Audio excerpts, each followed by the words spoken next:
Hello बच्चों, चलिए हम अपने क्वेश्चन को पढ़ते हैं। हमारा क्वेश्चन एक एसेशन रीजन टाइप का क्वेश्चन है जिसमें दो स्टेटमेंट्स दिए गए हैं, एक एसेशन में और दूसरा रीजन में।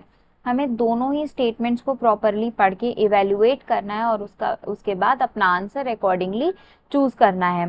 सबसे पहले हम एसेशन का स्टेटमेंट पढ़ते हैं कि biofortification is the most practical approach to improve the health of the people suffering from hidden hunger.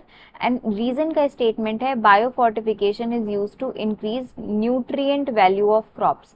चलिए बच्चों, अब हम लोग अपने की कंसेप्ट की तरफ बढ़ते हैं और की कंसेप्ट को पढ़ना शुरू करते हैं। सबसे पहला पॉइंट है हमारे की कंसेप्ट का अबाउट हिडन हंगर। कि हिडन हंगर क्या होती है? हिडन हंगर बेटा ये वर्ड तब यूज किया जाता है जब हमारा स्टमक, हमारा पेट तो भरा हुआ हो, हमें भूख ना लगी हो, बट हैविंग न्यूट्रिएंट डेफिशिएंसी, हमारे अंदर हमारी बॉडी में न्यूट्रिएंट्स की डेफिशिएंसी हो। तो hidden hunger this is organisms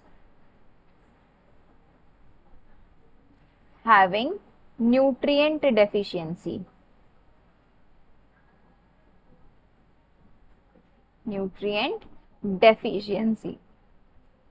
proper उन्हें जितने अमाउंट में न्यूट्रिएंट्स, जो भी मिनरल्स हैं, विटामिन हैं मिलने चाहिए, वो प्रॉपर उन्हें नहीं मिल पा रहे हैं, तो ये टर्म हमारा यूज होगा हिडन हंगर। अब हम लोग अपने की कंसेप्ट के दूसरे पॉइंट की बात करेंगे, दैट इज बायोफोर्टिफिकेशन। ठीक है, बायोफोर्टिफिकेशन क्या होता है बेटा? यहां पर हम लोग ब्रीडिंग कराते हैं, breeding of crops, breeding of crops with higher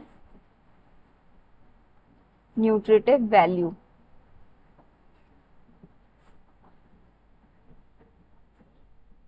like more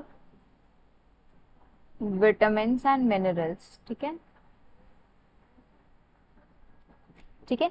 तो बायोफोर्टिफिकेशन में क्या हम करते हैं? बायोफोर्टिफिकेशन में हम ब्रीडिंग कराते हैं क्रॉप्स की, जिसके थ्रू हम ऐसी प्रोजेनी बना के तैयार करते हैं जिसमें न्यूट्रिएंट वैल्यू ज्यादा हो, जिसको जब हम कंज्यूम करें तो हमारी बॉडी की न्यूट्रिएंट डेफिशिएंसी को कम किया जा सके, हमें प्रॉपर मात्रा में जितने भी न्यूट्रिएंट्स की आवश्यकता है, जो भी विटामिन है, जो भी प्रोटीन कंटेंट है, वो अच्छी मात्रा में मिल सके।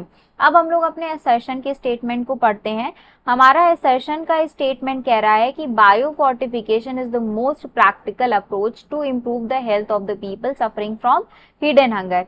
ये स्टेटमेंट हमारा बच्चों ट्रू स्टेटमेंट है, क्योंकि बायोफोर्टिफिकेशन जब हम कराएंगे तो जो क्रॉप्स बन के तैयार होंगी उनमें न्यूट्रिएंट वैल्यू अच्छी होगी, न्यूट्रिएंट रिच होंगी, और जब हम उन क्रॉप्स को कंज्यूम करेंगे तो हमारी बॉडी की न्यूट्रिएंट डेफिशिएंसी को कम किया जा सकेगा। इसके बाद रीजन का स्टेटमेंट हमारा था कि biofortification is used to increase nutrient value of crops. ये भी हमारा ट्रू स्टेटमेंट है, ठीक है, अकॉर्डिंग टू की कंसेप्ट। तो असर्शन भी हमारा ट्रू है यहाँ पर बच्चों, एंड रीजन भी हमारा यहाँ पर ट्रू है, ठीक है।